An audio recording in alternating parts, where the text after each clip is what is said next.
दोस्तों हमारे चैनल दर्पण ज्ञान सागर में आप सभी का स्वागत है।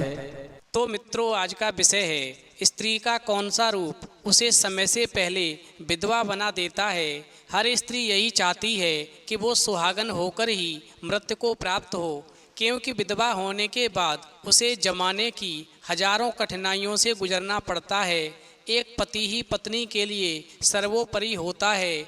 एक बार माता पार्वती भगवान शिव से कहती हैं, प्रभु मैं ये जानना चाहती हूँ कि कौन सी स्त्री समय से पहले विधवा हो जाती है। फिर भगवान शिव कहते हैं, पार्वती तुम ठीक कहती हो, तुम्हारा प्रश्न बहुत ही महत्वपूर्ण और ज्ञानवर्धक है। अब मैं तुम्हें तुम्हारे प्रश्न का उत्तर एक छोटी सी कहानी के माध्यम से बताता हूँ। तुम कहानी को पूरा और मन से सुनना, फिर तुम्हारी समझ में सब ठीक से आ जाएगा कि कौन सी स्त्रियां समय से पहले विधवा हो जाती हैं। तो मित्रों, कहानी शुरू करने से पहले मेरा आप सभी से अनुरोध है कि आप हमारी कहानी में खो जाएं। उससे पहले हमारे चैनल को सब्सक्राइब करके बेल आइकन अवश्य दबा लें, जिससे हमारी हर वीडियो का नोटिफिकेशन सबसे पहले आप तक पहुंच सके और आप हमारी हर वीडियो से प्राप्त ज्ञान का अपने जीवन में लाभ उठा सकें। तो आइए कहानी शुरू करते हैं। भगवान शिव कहते हैं, पार्वती बहुत समय पहले की बात है। एक नदी के किनारे एक गांव था। उसमें एक चरावाहा रहता था। वह अपने माँ बाप का इकलौता बेटा था। उसकी पत्नी भी बहुत सुंदर थी। उसकी कुटिया गांव के छोर पर स्थित थी, जहाँ से जंगल शुरू होता था। कुटिया के पास ही एक बाड़ा था। उसी में चरावाहा अपनी भेड़ों, अपनी बकरियों और अपनी गायों को रखता था। जब वो बचपन में था तभी उसके माँ बाप का देहांत हो गया था। इसीलिए बहुत छोटी उम्र से ही उसने जानवरों के झुंड को पालना पोसना सीख लिया था। घर में अपनी पत्नी के साथ में वो सुखपूर्वक जीवन बिता रहा था। उसे अपनी पत्नी के ऊपर बहुत बड़ा विश्वास था। वो सुबह को उठ कर के बाड़ा साफ करता था। उसके बाद में दिन भर के लिए सब्जी और रोटी तैयार करता था। नाश्ते में वो दूध पीता था। फिर सब्जी रोटी की पोटली कंधे पर टांग कर के पशुओं को आसपास के जंगलों में चराने चला जाता था। वो अपनी पत्नी को कम से कम काम करने देता था। वो दिन भर पशुओं की देखभाल करता था, उन्हें जंगली जानवरों से बचाता था, उनके नन्हे बच्चों को दुर्गम स्थलों में जाने से रोकता था और शाम को समस्त पशुओं को साथ लेकर के घर लौटता था। हर शाम को वो अपने पशुओं को बाड़े में बंद कर देता था। एक शाम को जब वो पशुओं को घर ला रहा था, तब रास्ते में उसने एक डरावनी आवाज़ सुनी। उसने पीछे की ओर मुड़कर देखा, परंतु पीछे झाड़ियों के अलावा उसे और कुछ दिखाई ही नहीं दिया। उसने प्रथम बार ऐसी आवाज़ सुनी थी, इसीलिए उस दिन वो भयभीत नहीं हुआ। परंतु ऐसी ही डरावनी आवाज़ उसने दूसरी और तीसरी शाम को भी सुनी। अब उसे पूरा विश्वास हो गया कि कोई ना कोई उसको सीटी बजाकर पीछे से डराना चाहता है। इसीलिए अब वो कुछ भयभीत सा होने लगा, परंतु वो काफ़ी हट्टा कट्टा था, बल्कि साथ साथ उसमें साहस भी था। शायद इसीलिए उसने अपनी दिनचर्या में कोई परिवर्तन नहीं किया। और इसी तरह चौथी शाम को जब वो जानवरों को लेकर के लौट रहा था, तब उसने पीछे की झाड़ियों के नज़दीक से किसी की सीटी की आवाज़ सुनी। फिर सीटी सुनते ही वो एकदम से वहीं खड़ा हो गया। फिर वो पीछे की ओर घूमा और अपनी पूरी शक्ति से उसने चिल्लाकर कहा, कौन दैत्या दानव पीछे से मुझे डरा रहा है? अगर किसी में हिम्मत हो तो वो मेरे सामने आ जाए। इसके बाद वो वहीं सहम करके कुछ देर तक खड़ा रहा। उसकी आवाज़ आसपास के बर्फीले पहाड़ों से टकराकर बार बार प्रतिध्वनियाँ करती रही, परंतु जब कोई उसके सामने नहीं आया तब वो घर की ओर मुड़ा और तेजी से चलने लगा। भगवान शिव कहते हैं, पार्वती अभी वो कुछ ही पग बढ़ा था कि उसे वही आवाज़ फिर से सुनाई दी। इस बार उसके शरीर के सारे रोंगटे खड़े हो गए। वो भयभीत सा हो गया, परंतु भय के साथ साथ वो गुस्से से व्याकुल हो गया था। इस बार वो पीछे की ओर मुड़ा और उन झाड़ियों की ओर तेज कदम से चल दिया जिनके पीछे से ऐसी डरावनी आवाज़ सुनाई दी थी। उसने एक दो झाड़ियों को पार ही किया था कि एकाएक उसके सामने एक हिम मानव दिखाई दिया। उस हिम मानव का शरीर दैत्यों के शरीर के समान था। शरीर की लंबाई लगभग 7 फुट की थी। उसकी भुजाएं चौड़ी थीं और जांघें लंबी लंबी थीं। उसका मुंह बनमानुष जैसा था। उसकी छाती विशाल और मजबूत थी। उसके दांत लंबे लंबे और नुकीले थे। उसके सारे शरीर में लंबे लंबे बाल उगे हुए थे। उसे देख करके ऐसा लगता था कि अभी अभी उसका आगमन यमलोक से हुआ है। वहीं चरावाहा उसे सामने देख करके सहमसा गया। फिर उसने उससे पूछा, तुम कौन हो, कहाँ से आए हो और मुझसे क्या चाहते हो? परंतु हिम मानव ने उसे कोई उत्तर नहीं दिया, और वो देता भी कैसे, क्योंकि वो चरावाहे की बोली समझता ही नहीं था। परंतु कुछ देर तक खड़े रहने के बाद में चरावाहा उसे वहीं छोड़ कर के अपने घर की ओर चल दिया।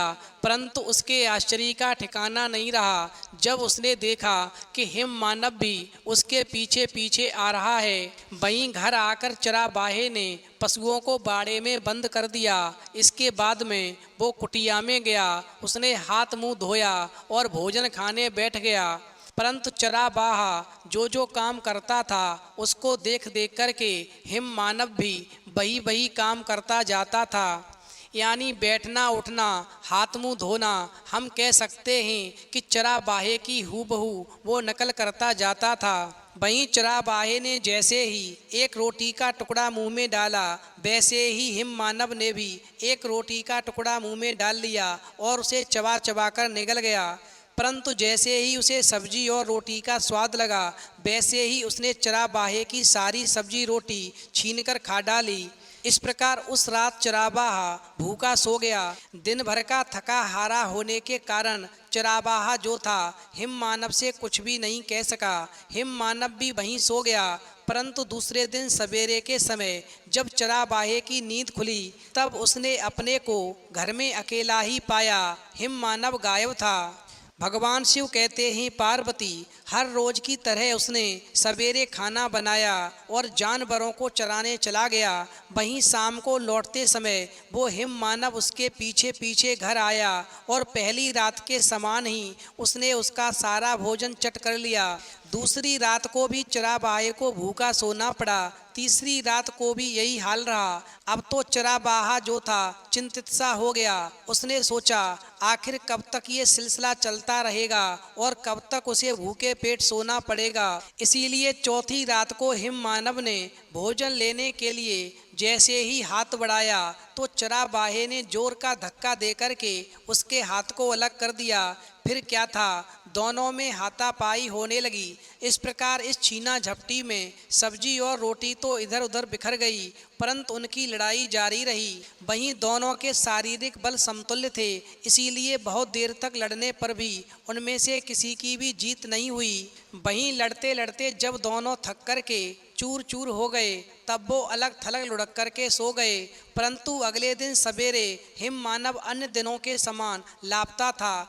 बात ये थी कि हर रात को तीसरे पहर हिम मानव उठ करके जंगल में चला जाता था। उसी प्रकार जब दूसरी और तीसरी शाम को भी वही घटना घटी, तब चरावाहे ने उसे मारने का उपाय सोचना शुरू किया। बहुत सोचने पर उसे एक उपाय सूझ ही गया। भगवान शिव कहते हैं, पार्वती, जिस दिन से चरावाहा उस हिम मानव के संपर्क में आया था, उस दिन से उसने ये अनुभव किया था कि हिम मानव उसका अनुकरण जी जान से करता आ रहा है। अतः चरावाहे ने इस खोज से भरपूर फायदा उठाना उचित समझा। इसीलिए चौथी शाम को चरावाहे ने एक शानदार कलाकार के समान अभिनय करने का निश्चय किया और फिर उस शाम को उसने बड़ी शान के साथ में कुटिया में प्रवेश किया। फिर नाटकी ढंग से बैठने का बंदोबस्त किया। हिम मानव उसको वैसा करते देख करके हूबहू वैसा ही करता गया। उसके बाद में चरावाहे ने भोजन निकाला, परंतु जब खाने का समय आया तब हिम मानव ने सारे का सारा भोजन खा लिया, मगर आज चराबाहे ने इसका विरोध नहीं किया और एक कोने में जाकर आग लगा दी। और जब आग ठीक प्रकार से प्रज्वलित हो गई तब चराबाहा उठा और एक कोने में से एक डिब्बा उठाकर लाया। उस डिब्बे के अंदर राल भरा हुआ था। उसने डिब्बे का ढक्कन खोला और अपनी हथेली को राल में डुबाने का अभिनय किया, परंतु उसने नाम मात्र का राल लिया और झूठ-मूठ अपने सारे बदन पर मलना शुरू कर दिया। उधर वैसा करते देख करके हिम मानव उसी कोने से दूसरा डिब्बा उठाकर ले आया। उसने भी उसका ढक्कन खोला, परंतु थोड़ा राल लेने की बजाय हिम मानव ने अपना हाथ राल में डुबो करके खूब सारा राल निकाला और अपने सारे बदन पर मलने लगा। वहीं चराबाहा उसे दिखा दिखाकर बार बार वैसा करता जाता था और वो भी बार बार उसका अनुकरण करता जाता था। उसके बाद में चराबाहे ने आग से कुछ दूरी पर खड़े होकर के अपने दोनों हाथों को आग की ओर फैला दिया, मानो आग से तापने की कोशिश कर रहा हो। यथार्थ में उसने आग के सामने ऐसा अच्छा अभिनय किया कि हिम मानव तुरंत आगे बढ़कर आग के एक कदम पास पहुंच गया और उसने आगे झुक कर के अपने दोनों हाथों को आग की लपटों पर पसार दिया। फिर क्या था, आग उसके बदन पर लहक उठी। उसके सारे शरीर पर लंबे लंबे बाल तो थे ही जिन पर राल लगा हुआ था, और जब हिम मानव जलने लगा तो वो चीख करके चराबाहे से बोला, हे चराबाहे, मैं कई दिनों से तुम्हें खास बात बताने वाला था, मगर मैं तुम्हारी भाषा को पहचानता नहीं था, और जब मैं तुम्हारी भाषा ठीक से समझ पाया तब तक तुमने मुझे आग में जला दिया। लेकिन फिर भी मैं मरने से पहले तुम्हें बताना चाहता हूँ कि तुम्हारी पत्नी तुम्हारे साथ में छल कर रही है, उस पर नजर रखो, अन्यथा मारे जाओगे। और इतना कह कर के वो हिम मानव देखते ही देखते जल करके मर गया। भगवान शिव कहते हैं, पार्वती हिम मानव की बात को सुनकर के चराबाहा चौकन्ना हो गया और अपनी पत्नी पर नजर रखने लगा। उसको नींद नहीं आ रही थी। चराबाहे ने सोने का बहाना किया। वहीं उसकी पत्नी आधी रात को उठी और एक थाली में खाना सजा करके जंगल की ओर निकल गई और एक साधु की कुटिया में पहुंच गई। और फिर साधु ने खाना खाया और फिर दोनों वासनाओं में लिप्त हो गए। वहीं अपनी पत्नी का पीछा करते करते चराबाहा भी उस साधु की कुटिया तक पहुंच गया और उसने छुप करके साधु और अपनी पत्नी के बीच का सारा नजारा अपनी आंखों से देख लिया। फिर तो चराबाहा जिस पत्नी पर इतना बड़ा विश्वास करता था, अपने साथ में विश्वासघात होते देख करके एकदम से सदमे में आ गया। उसने अपनी पत्नी को तो कुछ नहीं बताया, मगर वो दिन पर दिन अंदर ही अंदर घुटने लगा और एक दिन ऐसा आया कि चिंता में जल करके वो मृत्यु को प्राप्त हो गया। फिर उस चराबाहा के मरने के बाद में उसकी पत्नी विधवा हो गई और उधर उस साधु को दूसरी स्त्री से प्यार हो गया और उसने चराबाहे की पत्नी को छोड़ दिया। और फिर इस प्रकार चराबाहे की पत्नी दर दर की ठोकरें खाने लगी, लोगों के ताने सुनने लगी, समाज में उसका जीना मुश्किल हो गया। भगवान शिव कहते हैं, पार्वती मुझे विश्वास है कि तुम्हारे प्रश्न का उत्तर तुम्हें मिल गया होगा, फिर भी मैं तुम्हें एक बार दोहरा देना चाहता हूँ।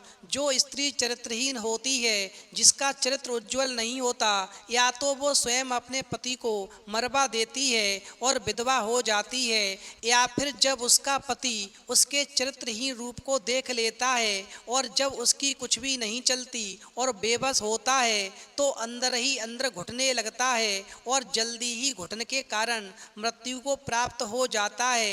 क्योंकि चिंता चिता से बढ़कर के होती है। चिता में तो मुर्दे जलते हैं, मगर चिंता में जिंदा व्यक्ति दफन हो जाता है। और इस प्रकार से ऐसी स्त्रियां विधवा हो जाती हैं जो अपने पति के साथ में छल करती हैं। फिर तो माता पार्वती कहती हैं, प्रभु आज की कहानी सुनकर के मेरा मन प्रफुल्लित हो गया। तो मित्रों, यदि आपको भी कहानी पसंद आई हो तो प्लीज़ आप हमारे चैनल को सब्सक्राइब करें और भगवान शिव और पार्वती के लिए एक लाइक करना न भूलें।